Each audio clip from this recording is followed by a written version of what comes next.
Easter సందర్భంగా చేసిన గౌరవనీయులు ప్రసాద్ కుమార్ గారు, అదేవిధంగా చైర్పర్సన్ గారికి, అదేవిధంగా ఫ్లోర్ లీడర్ సుధాకర్ రెడ్డి గారికి, అదేవిధంగా జిల్లా నాయకులు నరసింహ రెడ్డి గారికి, మల్లారెడ్డి గారికి, రామశరెడ్డి గారికి, వివిధ నాయకులందరికీ కూడా హృదయపూర్వక వందనాలు తెలియజేసుకుంటూ ఈరోజు ఈస్టర్ సందర్భంగా శుభాకాంక్షలు తెలియజేస్తున్నాను.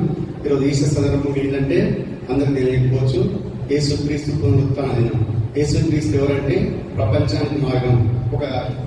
ఒక క్రైస్తవునితో, ఒక ఇండియా దేశానికి కాదు, ప్రపంచానికి మార్గం. ఆయన మాటలు నమ్మిన మహాత్ములైన కుడి చెంప మీద కొడితే ఎడమ చెంప తింటున్న మాట ఆత్మగంధన సంగతి మీకు తెలుసు.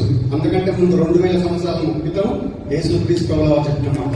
ప్రపంచ శాంతి దొరుకుతున్నాడు యేసుక్రీస్తు ప్రభులవారు. ఆయన ఒక్కరికి దేవుడు కాదు, ప్రపంచానికి మార్గం. నిన్ను వల్ల నీ పొరుగు అని ప్రేమించుకున్నాడు. అదేవిధంగా ఆయన మన కోసం ప్రాణం పెట్టిన